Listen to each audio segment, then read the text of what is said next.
Assalamualaikum warahmatullahi wabarakatuh. Apa kabar anak-anakku semua? Sehat bukan? Semoga kalian selalu sehat dan selalu dalam lindungannya.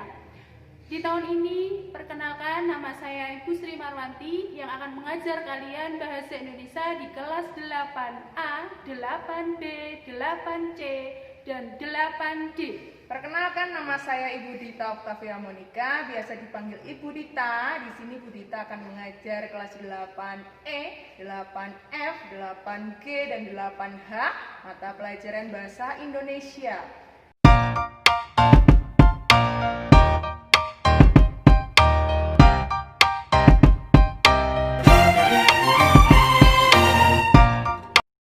Semester gasal ini materinya adalah mengenai teks berita.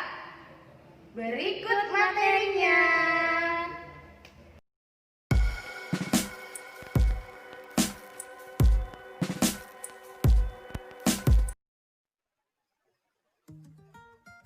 Halo, Assalamualaikum adik-adik. Saya mau ucapkan selamat untuk adik-adik yang sudah naik kelas 8. Di semester ganjil ini, kita akan belajar tentang teks berita sebagai materi pertama. Pada kesempatan ini, kita akan membahas tentang kompetensi dasar 3.1, mengidentifikasi unsur-unsur teks berita, membanggakan dan memotivasi yang dibaca dan didengar. Dan kita juga akan membahas kompetensi dasar 4.1, menyimpulkan isi dari berita, membanggakan dan memotivasi yang dibaca dan didengar. Tujuan pembelajaran kita, setelah mempelajari materi ini, peserta didik diharapkan mampu: yang pertama, menjelaskan pengertian berita. Yang kedua, mengidentifikasi unsur-unsur teks berita yang didengar dan dibaca. Yang ketiga, meringkas pokok-pokok isi berita yang didengar dan dibaca. Yang keempat, menyimpulkan pokok-pokok isi berita yang didengar dan dibaca.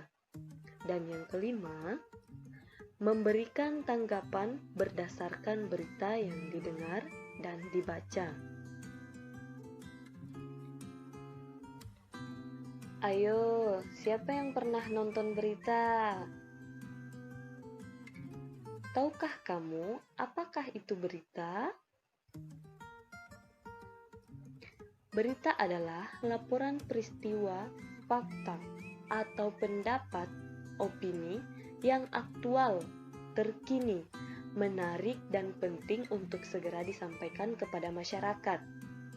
Berita dapat disajikan dalam bentuk surat kabar, radio, siaran TV, media online, maupun berita yang disampaikan langsung dari mulut ke mulut. Ayo kita lihat contoh berita kebakaran melanda ibu kota. Kebakaran kembali melanda ibu kota. Api dengan cepat melahap pemukiman padat penduduk di daerah Tambora, Jakarta Barat. Peristiwa tersebut terjadi ketika warga sedang melaksanakan sholat tarawih Rabu 20 Mei. Turman, Ketua RW 11 mengatakan, saat peristiwa terjadi, semua warga tengah melaksanakan sholat tarawih di masjid. Api dengan cepat menyebar ke rumah warga yang lain, sehingga banyak warga yang tidak sempat menyelamatkan harta benda mereka. Kebakaran diduga disebabkan adanya hubungan arus pendek dari salah satu rumah warga. Petugas pemadam kebakaran mengalami kesulitan untuk menjinakkan si jagoh merah karena lokasi kebakaran sulit dijangkau petugas. Api baru bisa dipadamkan 3 jam kemudian. Tidak ada korban jiwa dalam peristiwa ini, namun kerugian diperkirakan mencapai ratusan juta rupiah. Pasti adik-adik bertanya-tanya, bagaimana cara menentukan unsur-unsur berita? Nah, cara menentukan unsur-unsur berita dapat kita rumuskan dalam 5W tambah 1H atau disingkat dengan adik Simba. Apa itu 5W tambah 1H?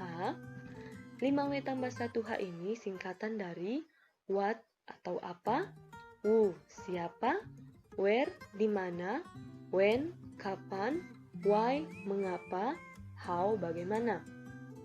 Lihat, kelima kata bahasa Inggris ini berawalan dengan huruf W dan how berawalan huruf H, maka disingkat dengan 5W tambah 1H.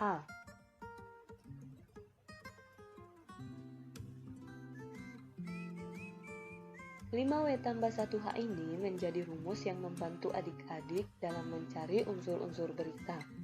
Lihat contoh menentukan unsur-unsur berita kebakaran melanda ibu kota. Pertanyaan pertama, what atau apa? Peristiwa apa yang terjadi? Jawabannya kebakaran. Yang kedua, who atau siapa? Siapa yang mengalami peristiwa itu? Jawabannya warga RW 11 Tambora.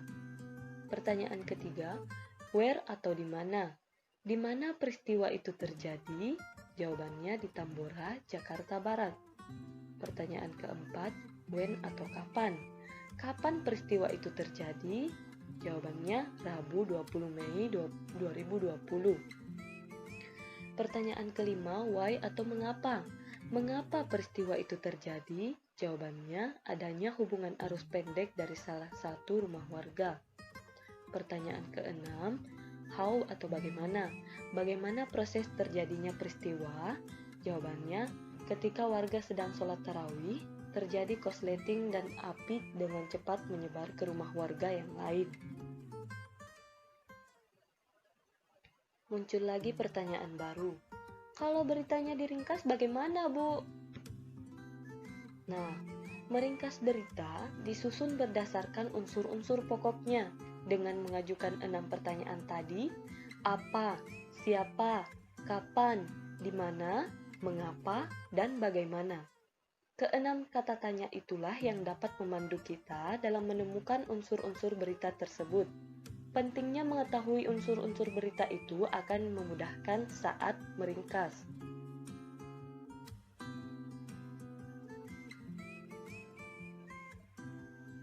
Coba perhatikan ringkasan berita ini. Kebakaran terjadi di daerah Tambora, Jakarta Barat pada hari Rabu 20 Mei 2020. Peristiwa tersebut diduga disebabkan adanya hubungan arus pendek dari salah satu rumah warga. Warga Tambora yang menjadi korban dalam peristiwa tersebut sedang melaksanakan sholat tarawih ketika kebakaran terjadi. Teks tersebut merupakan ringkasan dari berita tentang kebakaran melanda ibu kota atas pertanyaan 5W tambah 1H ini. Bagaimana jika kita ingin menanggapi berita? Apa sih tanggapan itu? Tanggapan adalah sambutan terhadap suatu ucapan. Isinya bisa berupa kritik atau komentar dengan menggunakan bahasa yang jelas, tentu saja dengan sopan. Aspek tanggapan terhadap berita terbagi atas 2. Bisa berupa isi atau struktur berita, dan bisa juga berupa bahasa berita. Nah, jika kita ingin mengomentari tentang isi atau struktur berita, kita bisa mengomentari tentang kebenaran dan kelengkapan dari beritanya.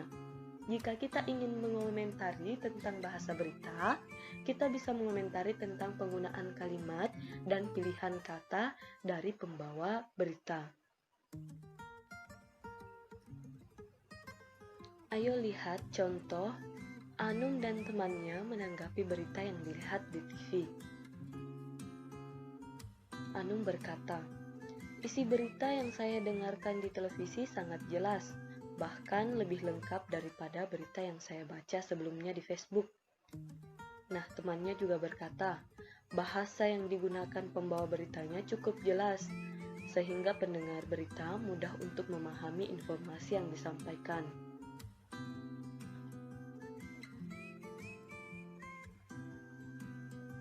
Baik adik-adik, sebagai tugas di rumah, Perhatikan teks berita berikut untuk menjawab soal latihannya ya. Ayo adik-adik, simaklah berita yang berjudul Bocah 4 tahun sumbang semua isi celengan buat tim medis hadapi pandemi COVID-19.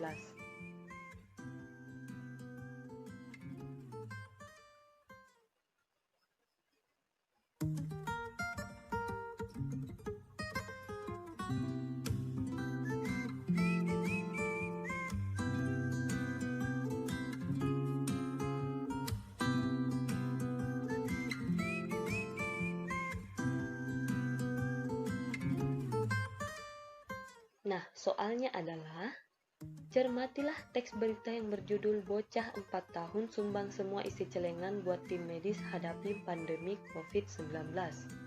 Nomor 2, catatlah unsur-unsur berita tersebut. Nomor 3, buat ringkasan dari berita tersebut.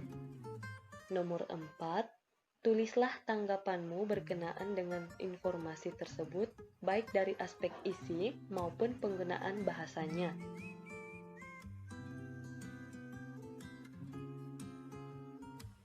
Nah, adik-adik, silahkan dijawab dengan format seperti ini.